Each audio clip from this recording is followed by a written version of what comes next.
Hello everybody, this is तार अब्बास और आप सब देख रहे हैं गुहाश नेटवर्क्स। गुहाश नेटवर्क्स पे आज एक अहम खबर आप तक हम ला रहे हैं। बुलाइए, डिबेट के लिए बैठ के बात करते हैं।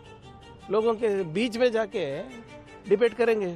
आएंगे वो एक दिन में प्रेसिडेंट के यहाँ, राष्ट्रपति के यहाँ जाके साइन होके आ जाता है। 2.5 डेज में इतना बड़ा बिल बिना चर्चे के पास हो जाता है, तो इसके पीछे कुछ है ना। बाकी के बिल क्यों पास नहीं होते ऐसे? अगर कुछ लीगल क्लैरिफिकेशंस है तो वो क्लैरिफाई करके वापस भेजेंगे गवर्नर साहब को। अगर वो सिर्फ अपनी बीजेपी पार्टी के मनमानी के लिए किए तो फिर देखेंगे क्या करना है। There is nothing wrong in promoting language.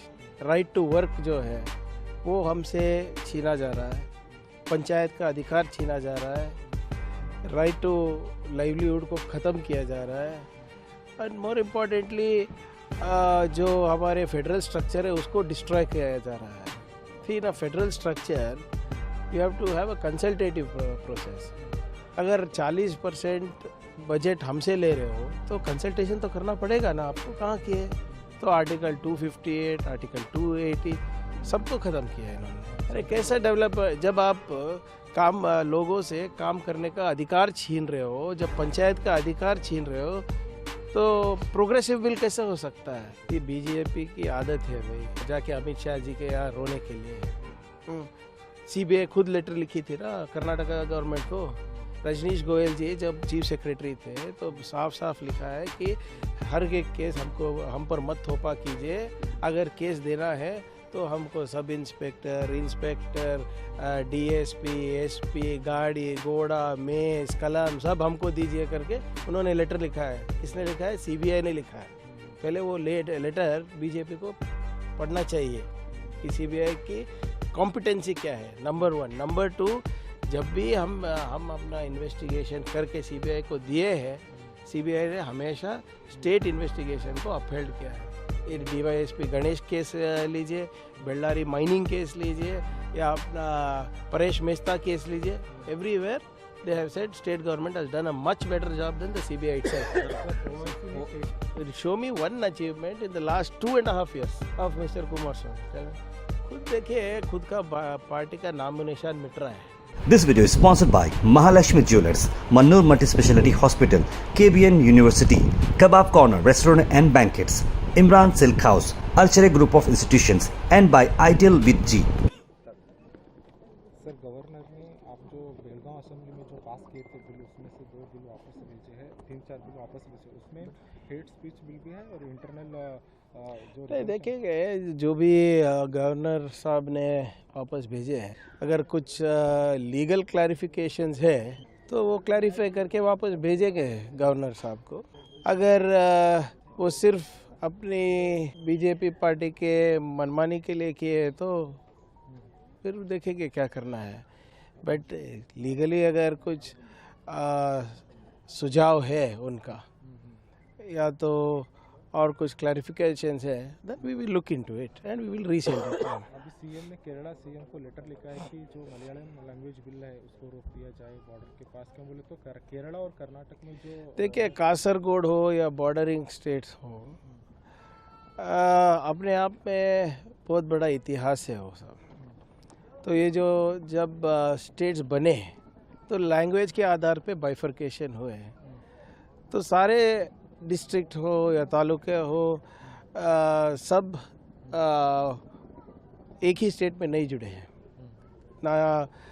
बहुत से डिस्ट्रिक्ट्स या तालुके अगर कर्नाटक में जुड़ना चाहते थे तो सब जुड़े नहीं थे, तो कासरगोड भी वही है। बट ज़्यादातर लोग उधर, 90% से ज़्यादा लोग उधर कन्नड़ा ही बात करते हैं। तो while Malayalam they can promote. There is nothing wrong in promoting a language, but don't enforce. क्या हम हिंदी एनफोर्समेंट सहेंगे? नहीं सहेंगे ना। पर हम हिंदी भी सीखते हैं, बट कन्नड़ा भी सीखना है। सर, मनरेगा को लेकर सीएम जो 2 दिन का स्पेशल सेशन बुलाया है, इसको लेकर क्या होता है? तो मनरेगा भी आपके इलाके में डिपार्टमेंट में आता है, इसको लेकर आप कैसे देखते हो? जी राम जी को कंपेयर करते हो? देखिए, वीबी ग्राम जी जो बिल है वो आर्टिकल 21 के खिलाफ है। राइट टू वर्क जो है वो हमसे छीना जा रहा है, पंचायत का अधिकार छीना जा रहा है, राइट टू लाइवलीहुड को ख़त्म किया जा रहा है, एंड मोर इम्पॉर्टेंटली जो हमारे फेडरल स्ट्रक्चर है उसको डिस्ट्रॉय किया जा रहा है। फिर in a federal structure you have to have a consultative process. अगर 40% बजट हमसे ले रहे हो तो कंसल्टेशन तो करना पड़ेगा ना आपको, कहाँ किए? तो आर्टिकल 258, आर्टिकल 280 सबको ख़त्म किया है इन्होंने। तो हमारा यही एक ही है कि अगर आपको ये मनरेगा ख़त्म करना ही है तो जाके लोगों के बीच में रह के बोलिए क्यों आपका मनरेगा ख़त्म कर रहे हो, क्यों वीबी ग्राम जी लेकर आ रहे हो। सिर्फ मीडिया में बात करने से क्या फ़ायदा? डेवलपमेंट का नाम दे रहे सर स्टेट को। अरे कैसा डेवलप, जब आप लोगों से काम करने का अधिकार छीन रहे हो, जब पंचायत का अधिकार छीन रहे हो तो प्रोग्रेसिव बिल कैसे हो सकता है? 25 दिन ज़्यादा दे रहे बोले। कैसे दे रहे हो बोलिए? 100 दिन ही नहीं दे पाए सरकार। पहले मनरेगा में 100 दिन था ना। एवरेज कितना है जब से मोदी सरकार आई? The average is not even 51 days. 60,000 crore उन्होंने बजट कम किया, कैसे दिए? जब 100 दिन ही नहीं दे सके लोग, 150 दिन कैसे देंगे? बुलाइए डिबेट के लिए, बैठ के बात करते हैं, लोगों के बीच में जाके डिबेट करेंगे, आएंगे वो? सर सेशन में क्या डिस्कशन होगा सर, उसके बारे में कुछ तैयारी हुआ है सर? क्यों बोले तो ये मनरेगा जो इशू जैसे देखिए पार्लियामेंट में, लोकसभा में एक दिन, राज्यसभा में एक ही दिन में पास हो जाता है। एक दिन में प्रेसिडेंट के यहाँ, राष्ट्रपति के यहाँ जाके साइन होके आ जाता है। 2.5 डेज में इतना बड़ा बिल बिना चर्चे के पास हो जाता है, तो इसके पीछे कुछ है ना। बाकी के बिल क्यों पास नहीं होते ऐसे? सर बल्लारी वायलेंस को लेकर बीजेपी ने सीबीआई डिमांड किया है, उसकी इंक्वायरी को लेकर। ये बीजेपी की आदत है भाई, जाके अमित शाह जी के यहाँ रोने के लिए। सीबीआई खुद लेटर लिखी थी ना कर्नाटका गवर्नमेंट को।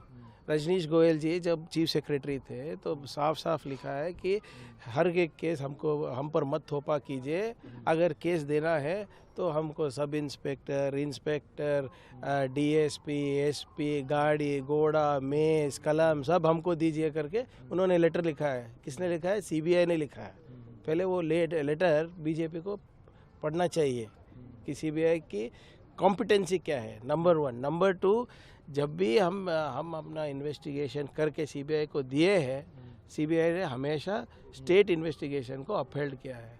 डीवाईएसपी गणेश केस लीजिए, बेल्लारी माइनिंग केस लीजिए, या अपना परेश मेहता केस लीजिए, everywhere they have said state government has done a much better job than the CBI itself. Sir Owaisi ने स्टेटमेंट दिया है कि आने वाले दिन में जो हिजाब डालते हैं वो देश के प्रधानमंत्री बनेगा। ओवैसी ने एक स्टेटमेंट दिया है कि आने वाले दिनों में जो हिजाब डालने वाले मुस्लिम लेडी भी देखिए जो भी है हिंदुस्तान की आवाम वो चूज करेगी ना। अगर हिंदुस्तान की आवाम आपको प्रधानमंत्री के चुना तो मानना पड़ेगा। सर कर्नाटक का होम मिनिस्टर रबर स्टैंप है बोले सर। कौन बोल रहा है? कुमार साहब क्या कर रहे हो? रबर स्टैंप है। अरे देखिए वो क्या है फिर show me one achievement in the last 2.5 years of mister Kumaraswamy. Tell me, खुद देखिए, खुद का पार्टी का नाम निशान मिट रहा है। हमारे पार्टी के बारे में चिंता है उनको, पहले उनके पार्टी को बचाइए बोलिए। सर अभी हुबली का इंसिडेंट लेकर बहुत सारे स्टेटमेंट आ रहे हैं बीजेपी को। सीधे ना कॉन्ट्रडिक्शंस, लेट अस इन्वेस्टिगेशन होने दीजिए उसमें। तो ये थी एक अहम खबर जो आप तक हमने पहुंचाई है, और देखते रहिए गोहाश नेटवर्क्स और आप सबका प्यार देते रहिए। Like, share and subscribe. This video is sponsored by Mahalakshmi jewellers, Mannur multi speciality hospital, KBN university, kebab corner restaurant and banquets, Imran silk house, अर्चरे group of institutions and by ideal with ji.